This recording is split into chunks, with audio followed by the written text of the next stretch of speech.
morning and welcome to The Point. It is Wednesday, August 11th, 2021. Thank you to those of you joining us on the GBN Grenada Broadcasting Network's Facebook page, the Grenada Broadcasting Network's YouTube channel, the website www.gbn.gd, GBN TV channels 7, 11 and 20. Good morning to the listeners of Classic 105.5, 105.9 and all the folks joining us on Party Grenada and Go to FET Facebook pages. Joining us virtually this morning is Minister of Infrastructure Development, Senator Norland Cox. We're getting a break from the health officials this week, and we're happy to welcome Senator Cox to The Point this morning. Morning, Senator. Hope all is well with you.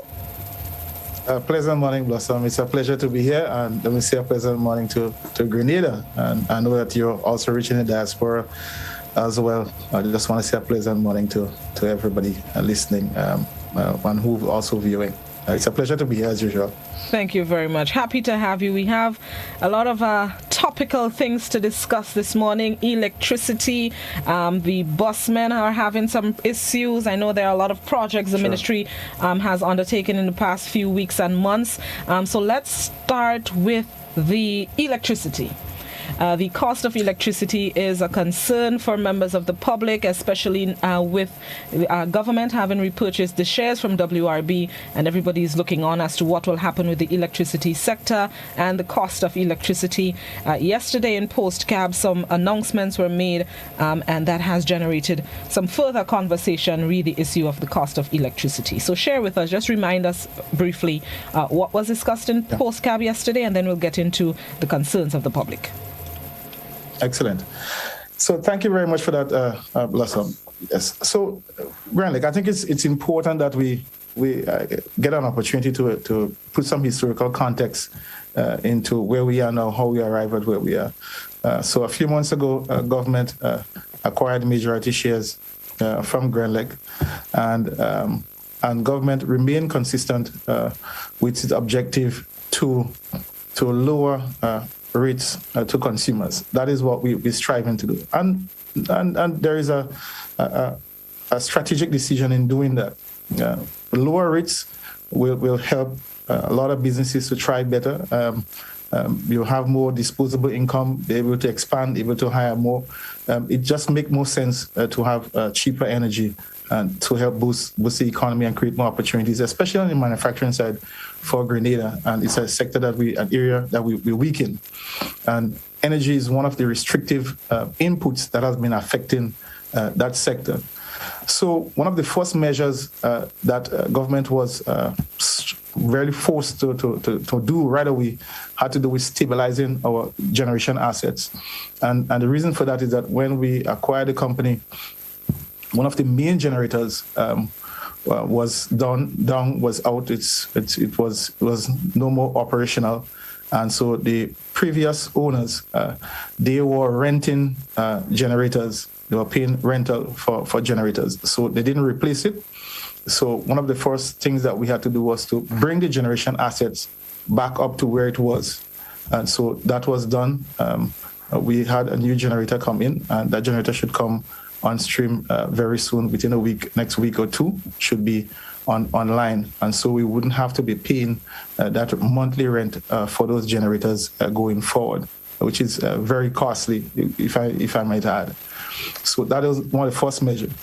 Added to that, we through the PROC, we started to move on the regulations to start to implement those renewable regulations so that persons now can start to generate for themselves and benefit so that they can be able to access the market and generate.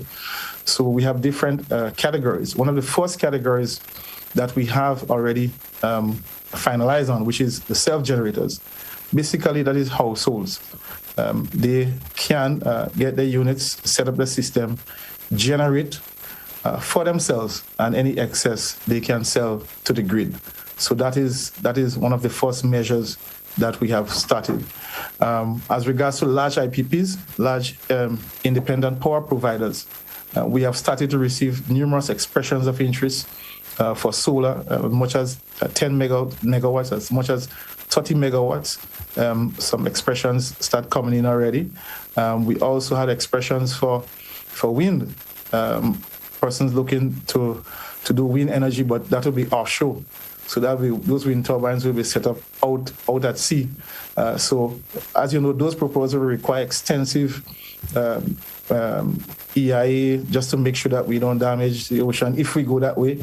So all those proposals have been submitted to us and would have to go through the mill and have to be assessed. So we have our strategic partners. We have the World Bank. We have IRENA, the Green Climate Fund, who is working with us to ensure that we get the right mix going forward. So all that is currently happening. So that is where we are. We're working strategically to ensure that we continue to bring the price down. But that will be through significant renewable energy implementation. And we have to get the country in the mindset towards renewable energy. Because it's the safer way to go, it's the best way to go, and we are pushing in that direction. So that is where we are.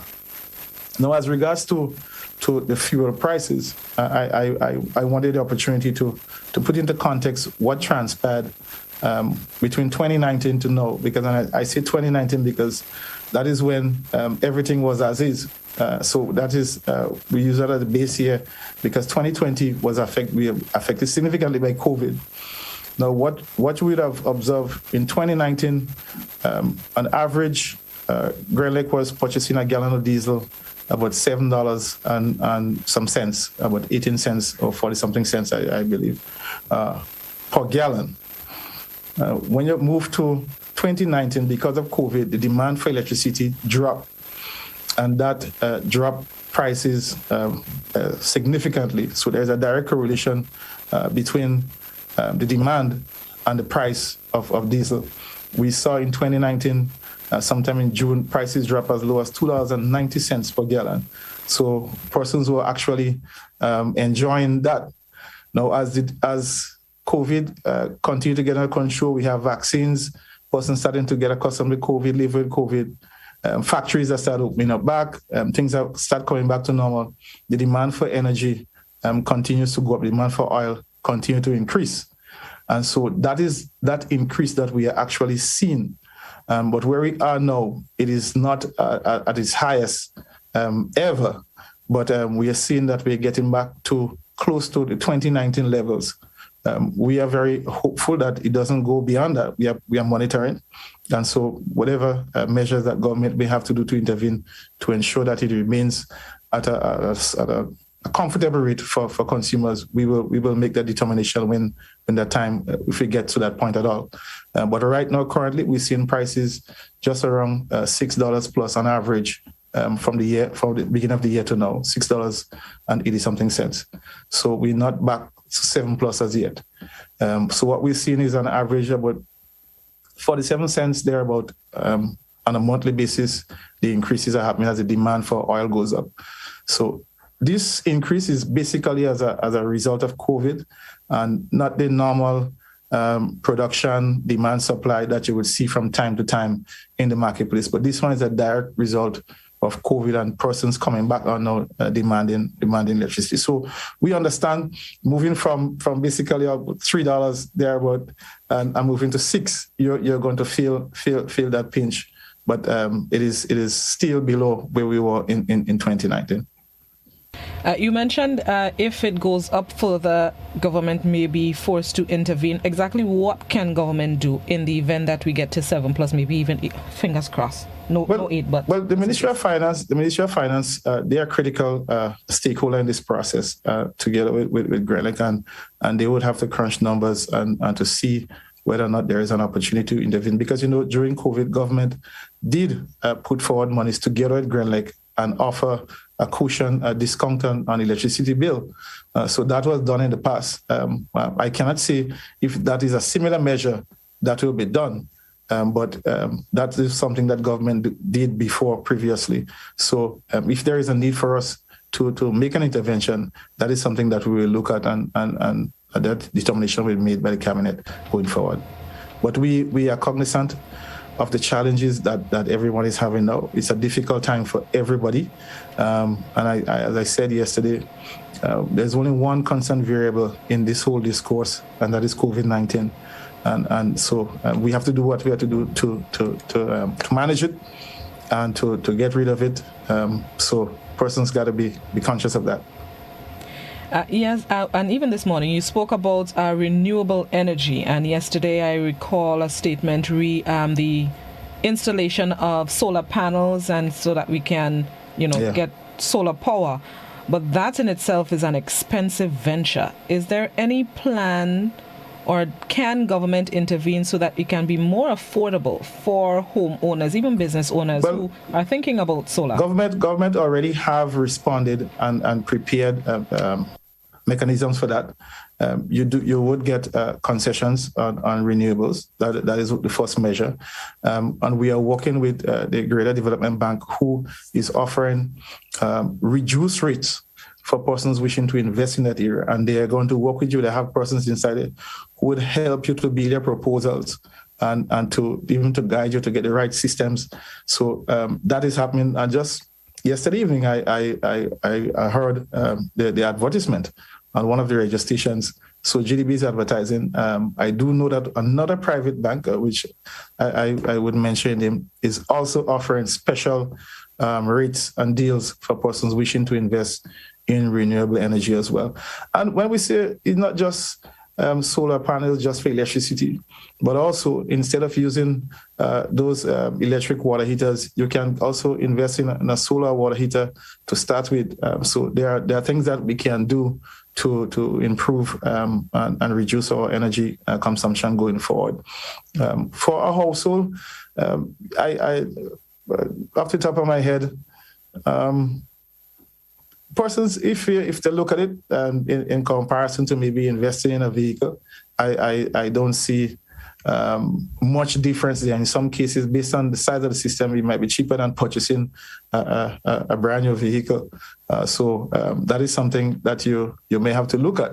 Where do you make that investment? Do I continue with my used vehicle and invest in a solar that can possibly bring revenues for me by extra energy that I sell to the grid, which can those revenues I can use to service a mortgage on a car, than instead of foregoing that and purchasing a car. So those are some of the decisions that persons may have to make.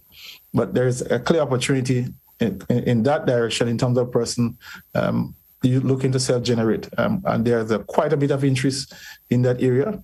But we had just a little break, a little grace period while the POC was working on those regulations and preparing those licenses and the interconnectivity agreement and those things. So we are passed for the self-generators. So we are moving forward in that regard. Speaking of the increase in gas price and how it affects electricity, it has also prompted members of the Bus Association to protest because of the increase in gas price, and they've been calling for an increase in bus fare since last year, if my memory serves me correctly. Yes. Mm-hmm. With those concerns, have the Bus Association reached out to government, to your ministry? What are the discussions, if you all have had any, in relation to the increase in bus fares and how you can help them deal with the increase in gas price at the same time?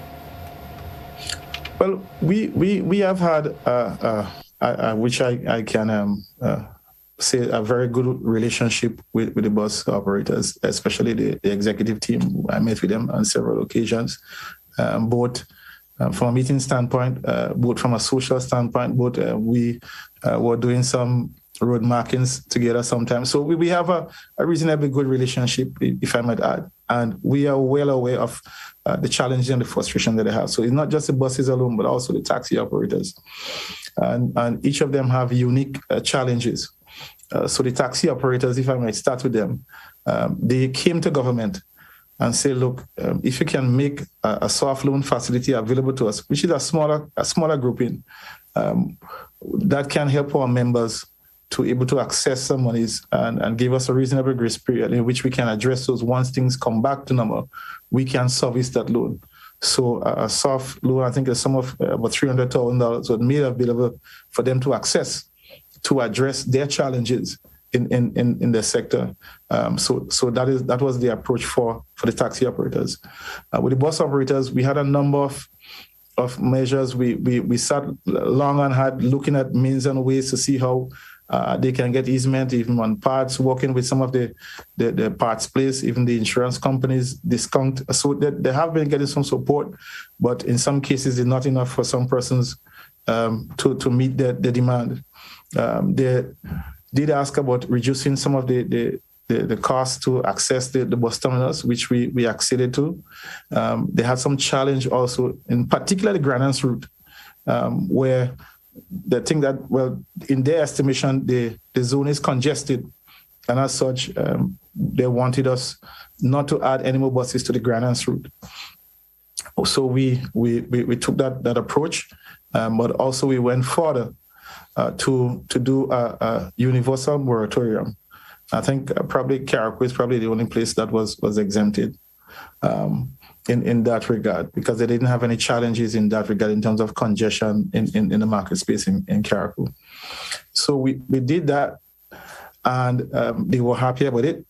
Additionally, the whole issue of the bus, the increase in the bus fare, we had an engagement. We have an engagement with CDB and UNDP to help us with a market study, and that will also give us come up with a mechanism for increasing bus prices. As how it is done now, there is no structured or formal way or formula for us to decide if we should increase bus prices now and then how much it should be at. So we're hoping from that study we're able to come up with this mechanism that will guide the process going forward. How bus prices are to increase. As you know, when bus prices go up, they seemingly don't come back down for obvious reasons. And so when you're making a decision to increase prices, you have to take into consideration the traveling public as well, and persons who use that transportation system, so that service. So is in that regard, we said, look, give us an opportunity to do this study. We believe that it will bring benefits for everybody, for the whole transport sector. And after that study, that will help us to get a determination, get an assessment of what is there and how we can improve going forward. So they are in agreement with the study. They look forward to that because they are key stakeholders in the study to capture baseline data and things like that. So that is where we are. We also had a long discussion with them regarding accessing the stimulus package that will be coming in September. Just to add, the study commences in September as well. And also we presented to them a soft loan mechanism that is coupled with a grant facility. So once you access the soft loan, there's a grant of $5,000 which they can access to treat with their business as well. So I wanted to make that clear. So to access the grant, you must access the soft loan facility first. Initially, when we met with them, they were complaining about persons who would have utilized the moratorium facility with the lending agency, which would have incurred extra charges or interest on their mortgage. As such, they wanted to treat with that, use the soft loan facility to treat with that. So when we get to that point, there might be other uses that they can do with the soft loan. Those details will be fleshed out with the Ministry of Finance as we get closer to implementing that mechanism. Additionally, there raised some concerns which we were deeply saddened by, that some of the operators, the bus were repossessed by the financial institutions. And we had asked them if they can pull that data to supply us with the names of persons who found themselves in that situation as a result of COVID. And so to see if there is anything that we can do to treat with that, maybe to have some discussions with the lending agency. But we haven't got that information as yet. So we're waiting on that to see how we can help those persons who found themselves in that position. And we know it's very difficult out there, not just for the busmen, but for everybody. And I know that they are saying that in terms of the shops and the supermarkets, they are allowed to raise their prices and they are seemingly regulated. And hence the reason why we're making that effort to provide that extra cushion to them. The issue of the concessions, and that is the only major outstanding, or probably the only outstanding request they have made. They wanted to see some direct response in terms of having some concessions for them at the pump, just for them.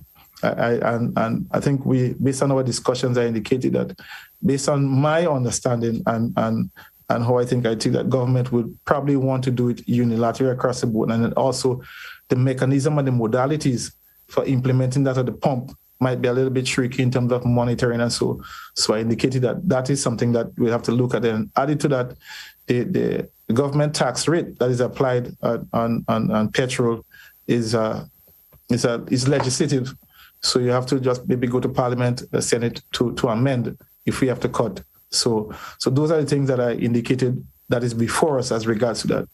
However, the Ministry of Finance continues to monitor the gas prices, and government is very aware of it, and we have had some discussions on it already, and we are going to see if prices continue to increase, then there might be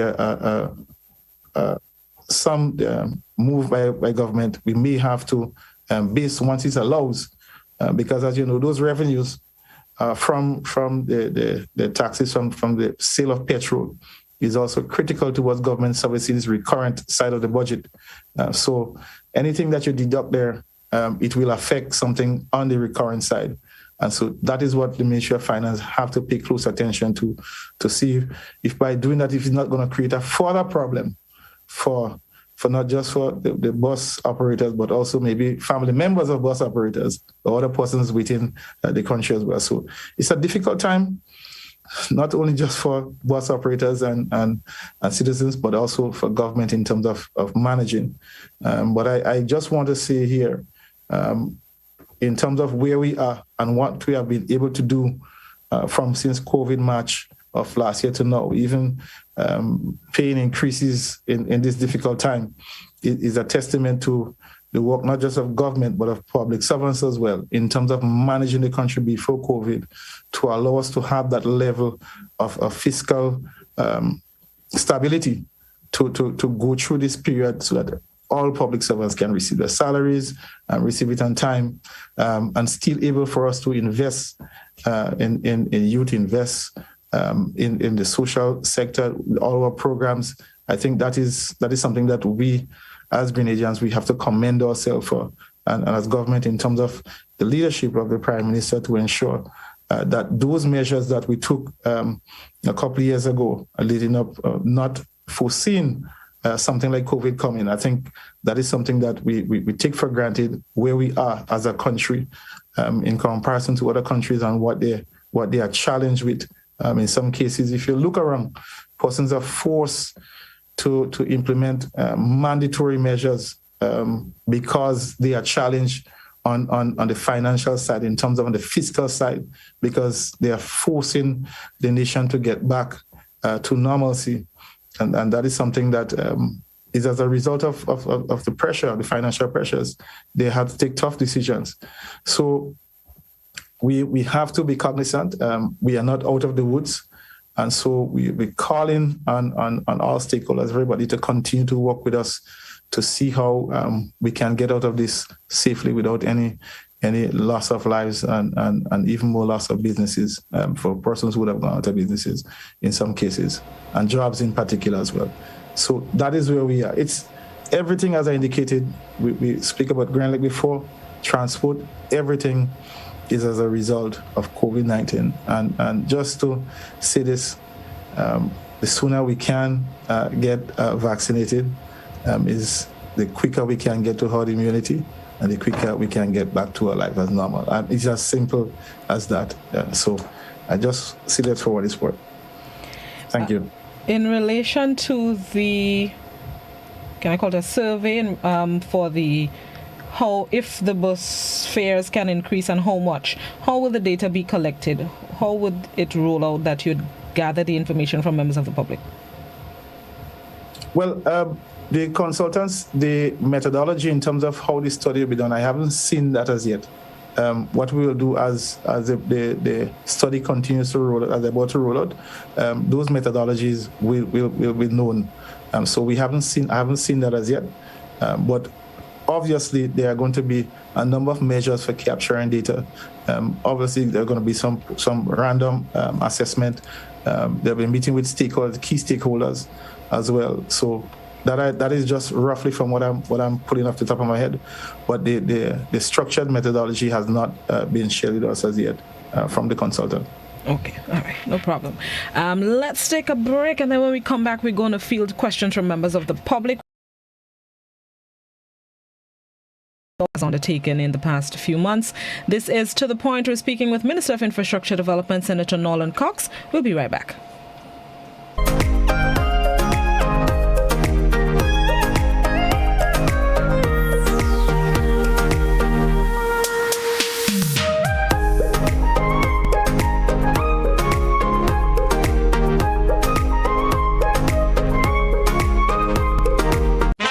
GBN, in association with the Grenada Development Bank and the Agricultural Shop, presents the GBN Exclusive, Taking Agriculture Forward, a two-part, 2-hour forum on August 11th and 18th from 8 p.m. on GBN Television 7 and 11, K105 FM, and on all GBN's social media platforms. This forum will discuss primary agriculture and opportunities, agricultural extension and support, challenges facing the sector, and policies and food system sustainability. Join us on August 11th and 18th as we speak to the experts on taking agriculture forward.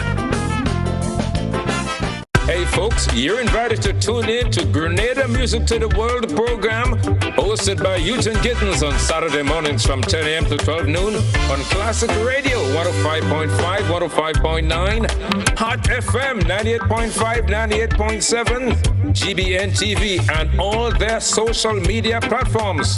The only totally local music program in Grenada, representing all genres of music. So it's Green's Music to the World on Saturday mornings from 10 a.m. to 12 noon on GBN with the music icon himself, Mr. Eugene Gittens.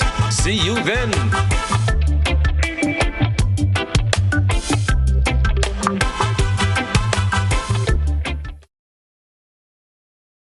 Looking for that injection of vibes and energy, of course? Well, I've got just that. Hi, my name is Gary, Mr. Smooth, and I'm inviting you to join me on the Hot Morning Show on Hot 98.5, 98.7.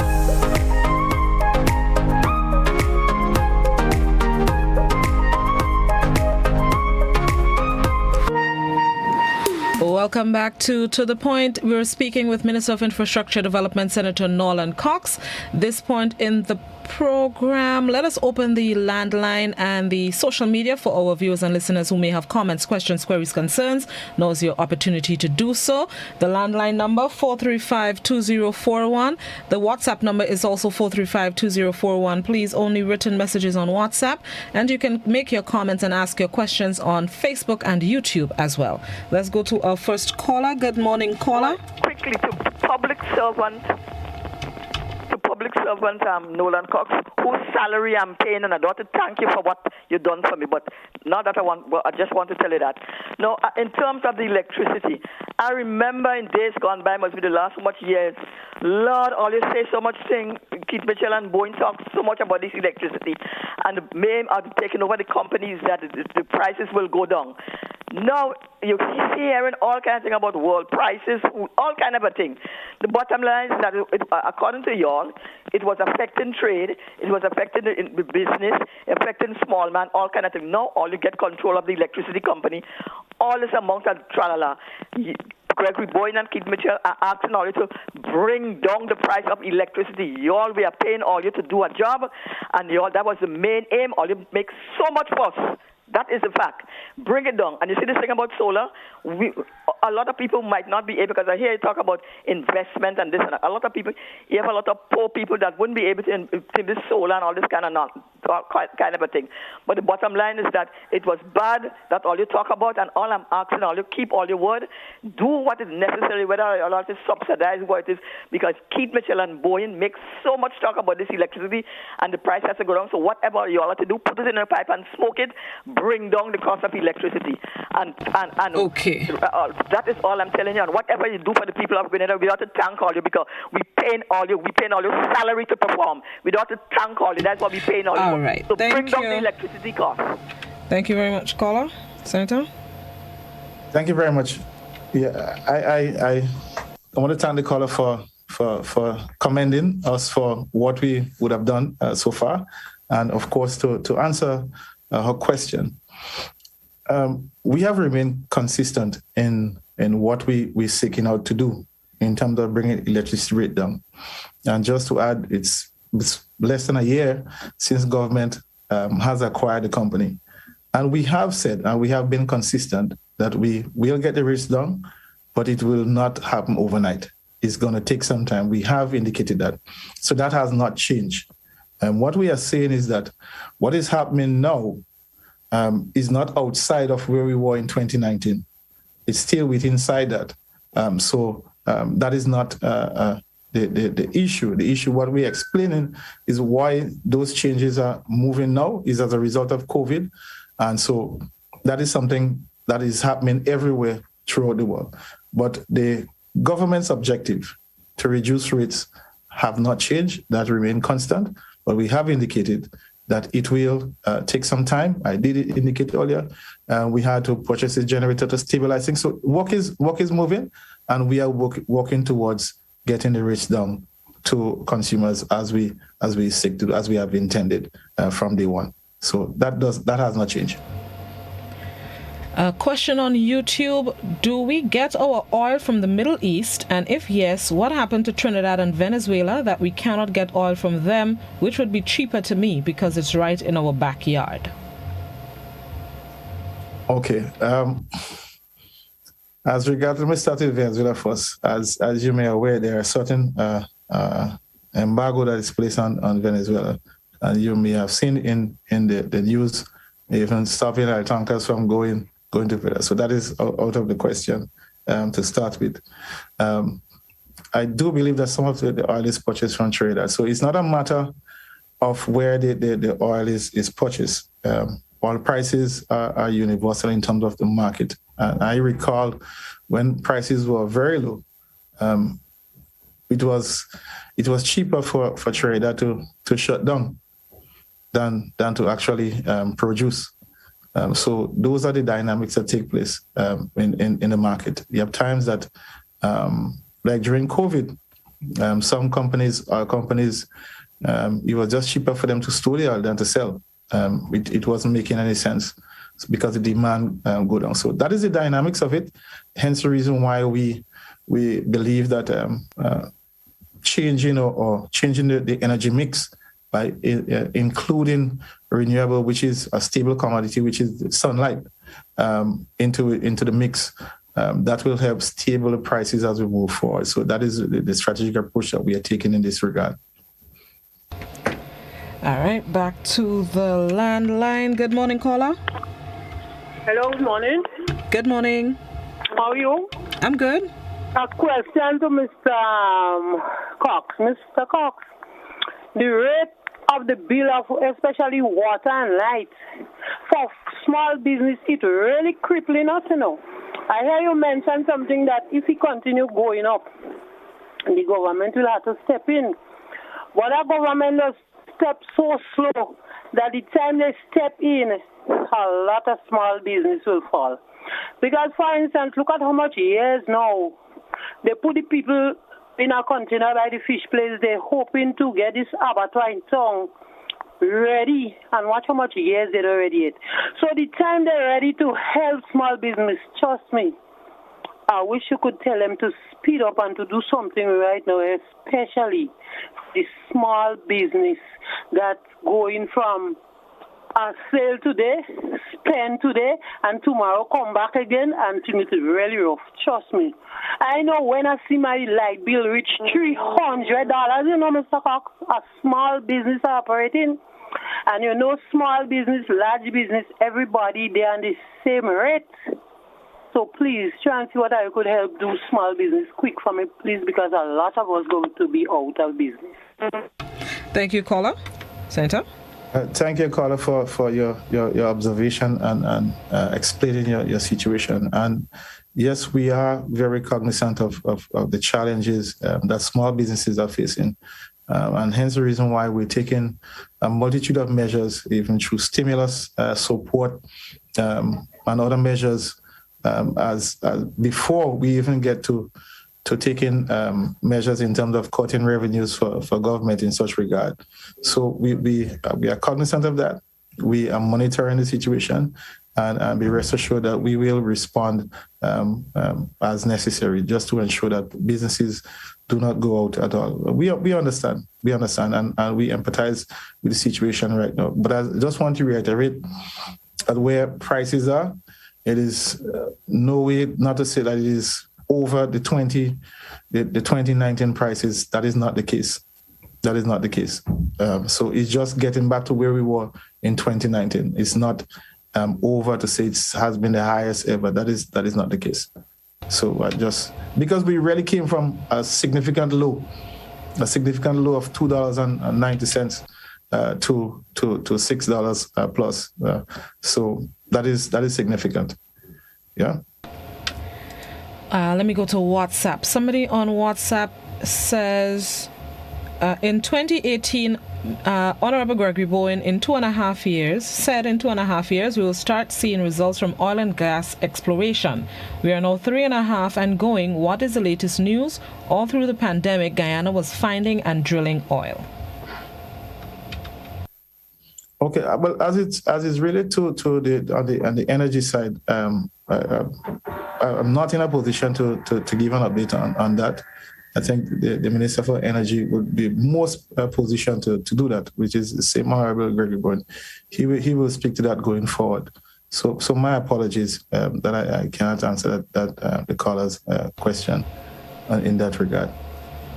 All right, let's go back to the phone line. Good morning, caller. Hello, good morning. How are you? I'm good. I want to ask you, the Senator, 2 questions, please. Mr. Senator, with all due respect to you, good morning. Right. One, you're not answering me. Okay, but I was still... No, it's not him. It's me. I muted his audio, but right. he answered. Okay, then. Right. One, I want to get that clear.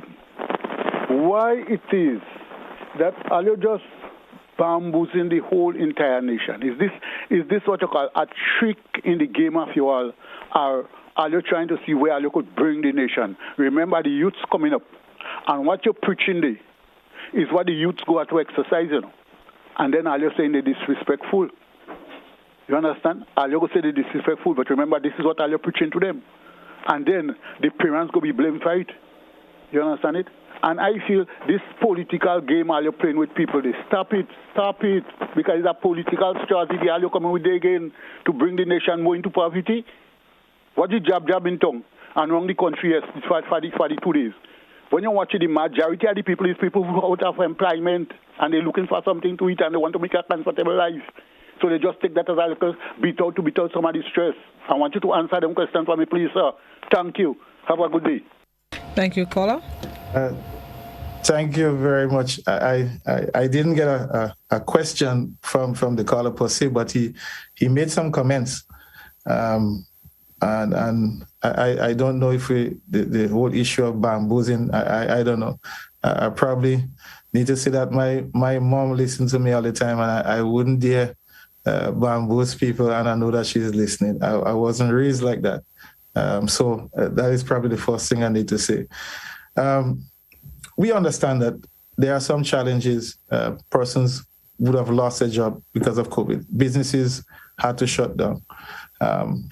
And another challenge is that there are some persons who have a degree of fear and hesitancy to get vaccinated, and some businesses, in the interest of getting back up, there is this disparity, this conflict, this difference in terms of whether or not they should come back to work vaccinated or not vaccinated, so that those discussions are ongoing. So some persons are off the job because they choose not to get vaccinated. It's a fluid situation. We are cognizant of it. We continue to emphasize and educate persons to try to get the information. This is what is before us. COVID-19 is everywhere, and we are challenged as every other country, and that is the fact. Jobs are lost everywhere, and we are doing everything. We are responding. We have given stimulus, and we are looking to do again. So we are cognizant, and we have been trying our best. From the infrastructure side, I can tell you, we have a number of persons who are involved in infrastructure for the first time. Because we are creating more opportunities, we are investing more in the infrastructure sector to ensure that persons are meaningfully engaged. And so I don't agree with his comment in terms of saying that we are bamboozling in that regard, because the facts are there to show. So that is all I can say in that regard. All right. A Facebook question. Hold on, let me just read it how they have it. Refusal to fix roads properly, forcing people to drive on these bad roads, increasing taxes on spare parts and tires, high petrol tax. I'm wondering if there is something going on here. Who is the beneficiary? I'm happy that person raised the issue of the roads. Now, what I can tell you is that we are doing significant concrete roads. The challenge that we are experiencing is on our main roadways, the asphalt works. And there is a couple of challenges that are facing us. For example, not in any negative way, but because of improvements that are coming. Currently, the Grenada's main road from the Carnage all the way down to Grenada's. The Nawasa has a project to improve the sewer system, which will be implemented next year. It would make sense for us as infrastructure to go and relay those roads now. And then next year, you'll see a backhoe going and dig up those roads to relay that's to upgrade that sewer system. So there are a number of roads that we are doing maintenance work, just keeping it up until those infrastructure works are done in terms of Nawasa Lane, pipes and upgrading the system. We have received significant funding from the Green Climate Fund, grant funding, and the United Kingdom government, UKCIF fund to upgrade Nawasa both sewer and water system. And that has implications on our roadway because those pipes run along our roadway. So that is holding back those major works in terms of relaying the road. So those are some of the challenges that we are facing. And so we understand, we are going to respond as quickly as we can to have those potholes mended until we do the major relay of those roads going forward. We are endeavoring to start doing some major relay before the end of the year, but we do have other challenges on the asphalt supply side because to get products from overseas, challenges with freight, challenges with shipping, that has created some problems for us. And even the plant itself has had some operational challenges. So we understand everything. We understand the challenge and we empathize with our road users. And there is nothing facetious about what we are doing in that regard. So I just want to let the person who made that comment know that is where we are. But I can tell you, on the concrete work side, we have done extensive roads. As you know, Blossom, we are working in your area right now, which you are very much happy for. I appreciate it so much. Yes. So it's a number of areas throughout the country that we are doing extensive concrete work because we don't have much impediments in implementing concrete works. But the asphalt work is where we have some setbacks, which we are seeking to address. We're taking some measures. I don't want to speak about it now, but we're taking some measures to rectify those gaps. We are working assiduously to have that done. So thank you to the person on WhatsApp for raising that concern. Good morning, caller. Good morning, Mr. Cox. I don't want to say I want to ask you. I'm asking you. Why is it? Yes, go ahead. That you all are taking so long to construct, let's say, walls that could keep up the side of the road? As for example, in Monge area, that immediately after you pass the gas station, going up on the left or the side. You asked by wrong Hubbard or Huggins. Recently, you all have started work. Is it because you envisage, because you all have a lot of foresight, that some other road would be damaged, and consequently we might not be able to leave from St. George's to go to Grenville. So you're taking in time, because as we said, climate change. All kind of changes with climate. Now let me look at that one. Is it because of the COVID we don't have money? That's why we getting money now, so you decide to start it now. Okay. 2, I wonder, what do you mean by dredging? When you say you're dredging the Riverwood River, is it maybe dredging may mean raising the height of the river higher up and lowering the sea area then, so that the river might flow from the sea upward? Because I'm wondering what you mean by dredging. If you dredge the mouth, what you do? You're making the water from the sea come up now? And that's what I'm wondering. I mean, I don't know much about engineering, but I think, engineering and dredging means different thing to me. The concept of dredging varies from person to person. Maybe digging is dredging, and digging is dredging.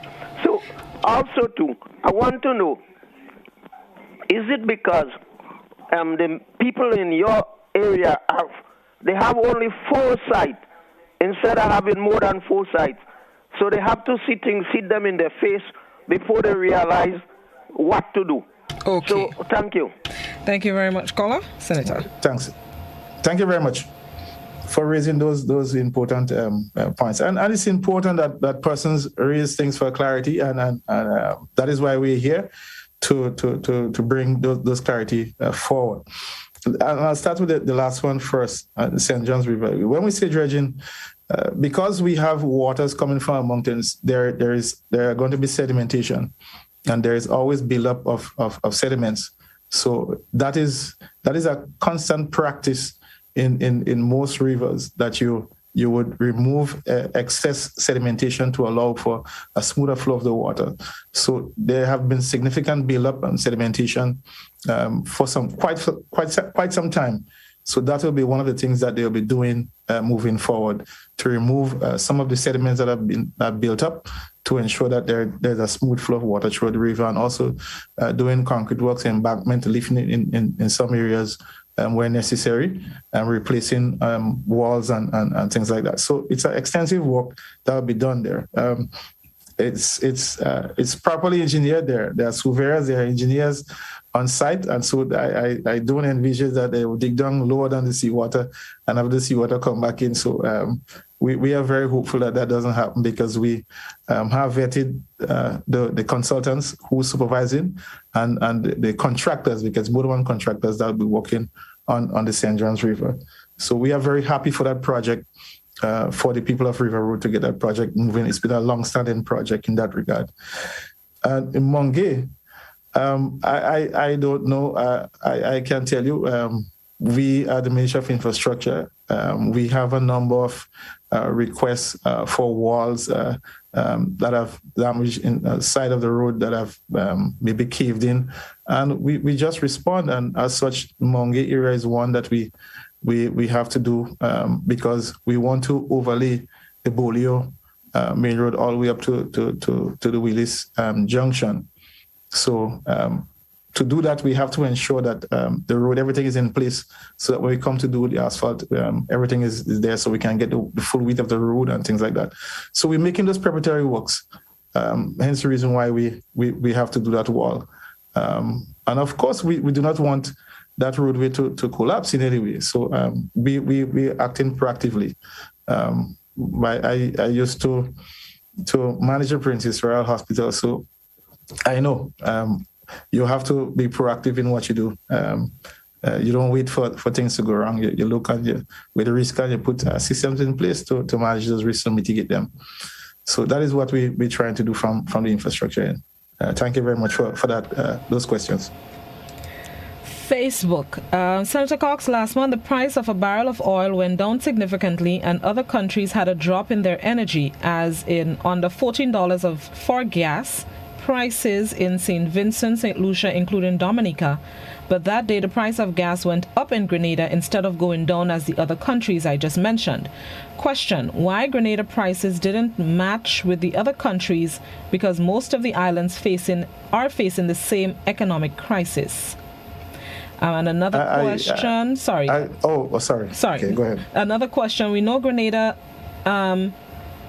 government is the only one in the Caribbean adding 5% tax on the pump. If the 5% tax has been removed from the pump, do you think bus drivers will be in a better position to operate at a regular rate than asking for a raised fee on the buses? So why Grenada prices went up instead of down like the other countries, and the removal of the 5% tax at the pump? I cannot ascertain that information. I can't say whether or not that is correct. So I wouldn't attempt to say that I have the information to ascertain that the prices in the other countries went down. Only Grenada alone went up. I don't know. I can't say. So I wouldn't speak to that. Yeah, that is something I would have to look into before I speak to that. As regards to the tax on the petrol. Now, removing tax on the petrol may seemingly bring some relief to busmen, but that can also bring a negative impact on other sectors of the country, and maybe even the busmen through a different sector. Because while you're driving bus, remember. You have families, you have persons going to school, you have persons in other benefiting from other sectors. So it may appear as if you're benefiting one way, but that loss of revenue from government can and will significantly affect government on the recurrent side. Like, for example, there might be a bus owner who a spouse or kids might be a public servant. And so while he or she may get that reduction in the tax rate, that may put government in a difficult period in meeting its salary commitments. So the question is the busman really benefiting? And that is the balance, delicate balance that Ministry of Finance is challenged with, and government at this time in making those decisions. And so I just wanted to bring that to the person's attention. So it's a delicate matter, it's a sensitive matter. And of course, we are going to look at all measures to see how we can bring relief to the busmen going forward. A question on WhatsApp. Senator, what is the ministry doing about the increasing erection of buildings and or booths on the Port Highway and the beach in Grenada? Well, I cannot speak to that because that is a fiscal planning. And so the Ministry of Finance will be best placed to address matters regarding the placement of buildings and encroachment and things of that sort. I unfortunately, I'm not in a position to speak to that. That doesn't fall under my responsibility. I don't have any, though sometimes those matters are reported and they are working it, but I can't say. I can't say at this time. All right, no calls. All right, so this question on Facebook, possibly the final question. Somebody on Facebook asks, what is the status of the National Museum, the new legislation and board? Well, being the former Minister for Culture, I was responsible for the museum. I cannot speak to current, but the board is in place. When we constructed the board and implemented the new legislation, we had the board was comprised of persons who were previously part of the whole museum operation, that entity before. So they were comprised of those persons and persons who were nominated by the government. So that have been going forward. I know that what is happening now, I think there are some renovation works is carded for the museum because now is a down time because the tourist season is somewhat because of COVID is somewhat dead. They are looking to do some renovation work at the museum. That is, I think that is, but I can't say anything much more about the board is operational and I know that they are working.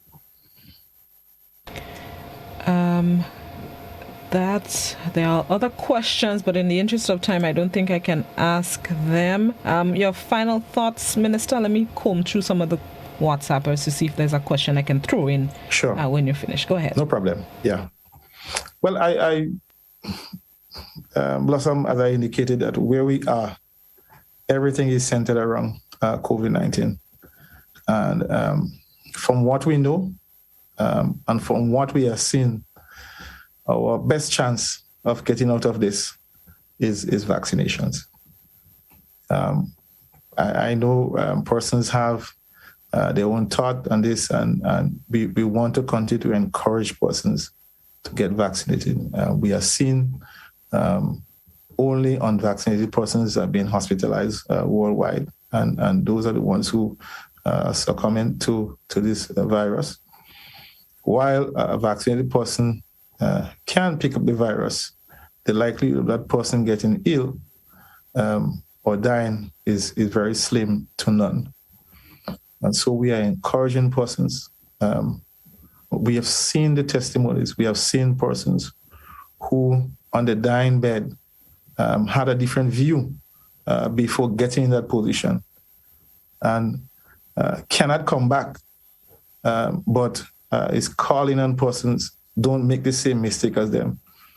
I think that is sufficient empirical evidence for a person to understand the gravity of this virus and not to take it lightly and not to take it for granted, because if you're not vaccinated, you can find yourself in a situation where you just can't come back. And it's very painful to know that you're lying there and you're going to die. I don't think any one of us want that experience at all. Not only just for ourselves, but for our families, And I know that the government, the Ministry of Health, we are doing everything that we can, everything in our power to ensure that we continue to keep Grenadians safe. That is what we're seeking to do. And all the measures that we are employing is only to keep everybody safe. Those measures are not to imprison people or to control people as some of the things that I've been hearing. I mean, it's just as how persons have a fear of maybe taking a vaccine. As leaders, we have a fear that it could all go wrong. If we do not manage this properly. We have been doing reasonably well so far, and we can go wrong very easy. And so I don't know.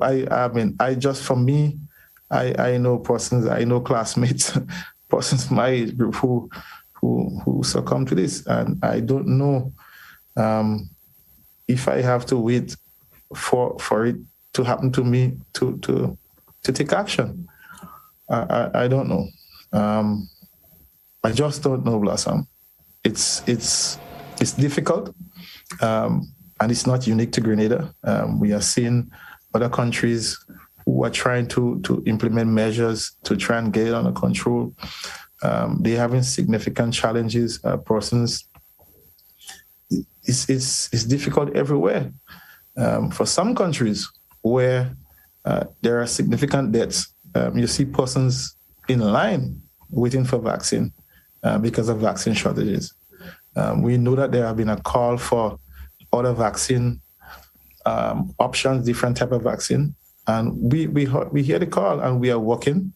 I know that the Ministry of Health is close to having another vaccine on island very soon, but we do hope that persons, at least now that we're working towards that, persons can come forward and say, look, well, probably I don't like the one that you have now, so I will give the other one a chance. I don't know. This is something that it wouldn't go away. It just would not go away. That is the fact. It's not going to go away. You cannot wait it out. So persons, I know some persons, some good friends of mine, they are waiting it out. Now we are hearing that the United States is considering the measure that we have taken, where non-nationals cannot come to this country unless they're fully vaccinated. And so we have taken a number of measures to keep our people safe. And I am proud of what we have done and what we continue to do. Yes, we probably would have made some mistakes. We don't get everything right.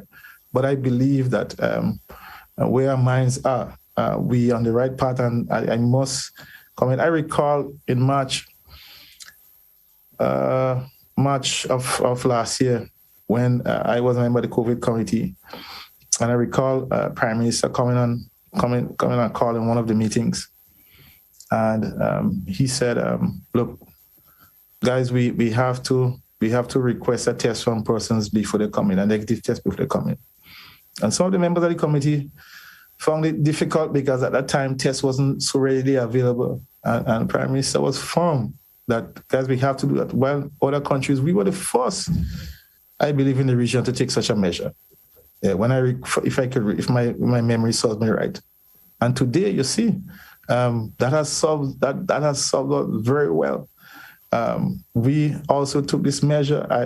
Maybe we probably the first to do it as well, where non-nationals have to come in fully vaccinated. And now you're here in the United States is looking at that measure by asking, if you're not a citizen of the United States, you cannot come to the US if you're not fully vaccinated. So let's see how it goes. That is all I can say. I just implore persons to continue to read from the right source, speak with your health officials. This is where we are. It's not going. COVID-19 is not going to go away. That virus is not going to go away. However, we have to. The best thing that we have in front of us is vaccinations, and that is where we are.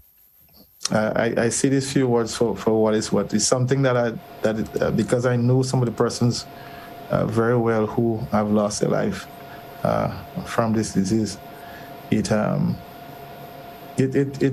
has a different impact on me, and so I have always feel compelled to talk about it. I talk to strangers about it. I talk to friends about it.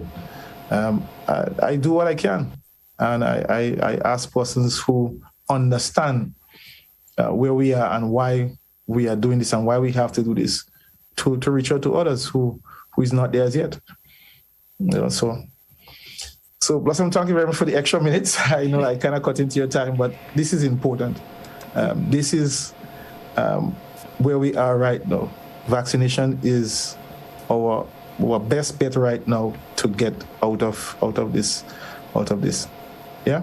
No problem. Just let me throw in this comment from WhatsApp. Somebody says, Senator Cox, take a drive up Bell Hill in town and have a look. That piece of precipice needs urgent attention. So Bell Hill in town, yes. Take a drive up. Yes, I am aware. I think that's from Forwards going up. Yeah, we are aware of it. That area, including another area, we have to do a little bit of geotechnical work there first before but we are very much aware of it. Thank you very much for raising that person on WhatsApp. Yes, we are aware of it. Okay. Thank you very much, Senator Cox, for being our guest this morning. Always appreciate it when you can come by and share some of your information. I know there are still questions on the WhatsApp and possibly Facebook that I haven't gotten to, but in the interest of time, we need to end to the point here. But hopefully Senator Cox will be back soon time. I just want to add one thing. There is a measure that the Ministry of Infrastructure is working on. We are coming with a website very soon where persons can like that information in terms of that place might be where we have challenges or so they can report, they can send pictures, they can make suggestions, make complaints. So that site is called Tell Us. It's coming on soon. I just gave a little hint about it, Blossom. So we're trying our way to see how we can engage the public more so that our service can have that impact. And it's a pleasure to be here as well. And I'm happy I'm on this morning so that your feedback to me wasn't, Senator, when will you come in to fix our road, but to see that your road is being repaired. So I'm very happy that I had a welcoming engagement this morning in that regard. Yeah. Hopefully by the next time I see you, the road will be complete. Hint, hint, nudge, nudge. Well, I don't think I want to wait too long. I'll probably find a way to find myself back here. I support that 100%. Thank you very much, Senator Cox. Enjoy the rest of your day, sir. Sure, and let me say a thank you again to everybody who called in. We appreciate you taking the time to engage us on those important matters. and we continue to make ourselves available. Next time, we're going to speak more in infrastructure work. We have a number of projects on stream, and so we'll speak more on that, and hopefully by that time we have some more permanent work on the asphalt roadway. So when we come back, so persons can be much more comfortable going forward. Looking forward to it, sir. Thank you. Have a good one. You're welcome. You too. Bye-bye. Minister of Infrastructure Development, Senator Norland Cox. Thank him so very much for being our guest this morning. And thank you, viewers and listeners, for tuning in. Always appreciate when you can tune into the programs here at the GBN. Facebook, as all you were given problems in the comments. Good morning, Tevin. Hope everybody enjoys the rest of their Wednesday. I'll be back tomorrow morning, God willing. Joe is up next with Mid-Morning Buzz. I haven't seen his head peep in as yet, but he'll be here soon time. Enjoy the rest of your day, everybody.